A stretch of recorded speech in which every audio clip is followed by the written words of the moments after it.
Kaporo ntiere mane wach nido motenore koda wach mar zoning motelo ne higa mar 2027 oyudo ni jokanyo mag duond siasa mar UDA e kaunti ma Migori koro ni to wuok oko kendo kwayo jokanyo mag ODM mondo mi okwedi kendo kik ginya wach nido mano mar zoning mano magiyango ni biro miyo oganda ma pach kaendi ichuno gi jotelo mok nyal chwalnegi dongruoge makare. Kautelnegi koda mano migosi Didmas Ogenga koro ni to yango ni ok en gi nendo makare ka jokanyo mag ODM chiwo chik ne jatend piny William Ruto kotenore koda ginendo mowinjore timo to ne yiero mar 2027.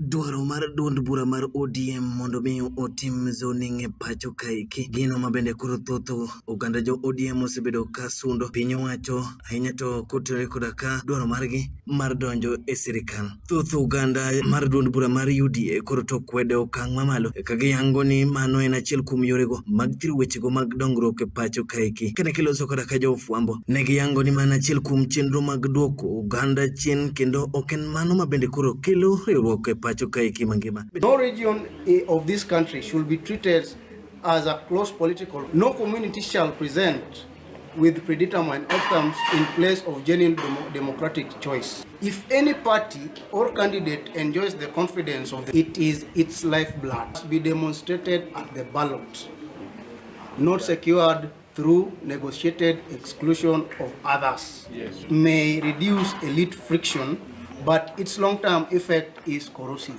One, it weakens accountability. Two, it suppresses participation. And lastly, it replaces persuasion with arrangement. That is not the democracy Kenyans fought for.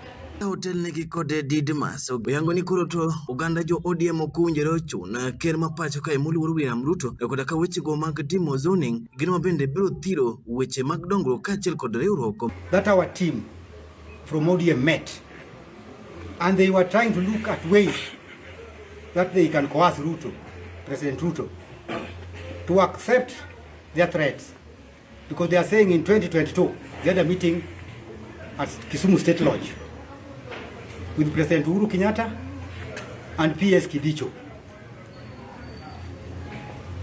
They intervened upon them and they were given about 10 million each for campaigns. So now they are telling our team that they want to be given this area, and one, they want to be given money to buy the common wananchi during voting. And our people have refused. Ruto want democracy. Yango ni jogo mabende dwaro zoning gin mago mabende koro kosenyiso chia mar tich kendo chuno nyaka koro to gidhi mana pacho ka giikore mar chiwo chenro mag dongruok mabende ne gisingo ne oganda. Giyango ni luoro makama gin mago mabende koro biro ne mar thoth jotelo ma duond bura mar ODM ok osebedo ka chiwo chenro mag dongruok mabende jopiny dwaro. Mok jotich ma wacho mondo mi omigi thuolo mar mondo mi yier jotelo moko ma jopiny ok ohero. Mano emomiyo wan kaka jo UDA wanyiso ni paro mane untie godo no miyo Raila no koso mbulu mang'eny kabisa gimiluongo ni voter apathy. Ok wadwar mondo bi voter apathy ochako timre kendo e Nyanza kaka notimne Raila cha. Ko Byron Oginga medo kwedo maliche mokalo koyango ni weche mag zoning gin mago mabende ne ok oketie winjruok kata ogirimiti manoketi koda ka jatend William Ruto koda kamano senindo oluor Raila Odinga mabende no utisi koda ka 10 points agenda. Gabriel bende sundo kendo kwedo okang' mamalo duond bura mar ODM kuom siko ka gidwaro wechego mag zoning gino mabende kuro yango ni duond bura mar ODM ne odonjo e piny owacho eki mondo mi giyud chenro mag dongruok mabende giyango ni gisebedo ka gidekone. In the 10-point agenda that Baba and my party did agree on, zoning was not part of the agenda. The agenda was very clear, and the president is working day and night to achieve the 10-point agenda. Therefore, zoning is retrogressive for our people because it will deny us a chance to elect the best among the many, right?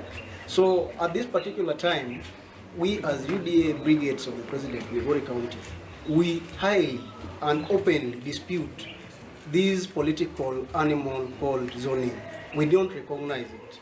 But ni waluor jopiny, kwaseluoro jopiny, to waweka individuals ma wobed mbele, wakao gige jopiny obed mbele. Ni wan wajo UDA wamor gibiro jo ODM broad based. To ka gibiro broad based ka kae magi ywak ne Raila nowegie. Raila nowegi ka Ruto ka. Nyaka ging'e ni Ruto e president. Awinjo ka giwacho pile pile ni gini ne gidonjo gi dirisa, sani onego gidonj gi e dhot. To donjo gi e dhot ok oketo nwa chike, ok oketo ne president vikwaso. Nikech president matiyo sani ni no oyudo lojni kapok pod odie mungi. Omiyo mondo mi joluo yud maendeleo, gima duong' ma sani wadich go en maendeleo. Anyalo kono jowa mondo mi gidonji ato gin ma koro pachgi gidwa nuti. E wakwayo ni paro uti ka wan e demokrasi. Ma ng'ato wacho mare to maber ema jo dhi konyo japiny. Ne Kala TV kowuok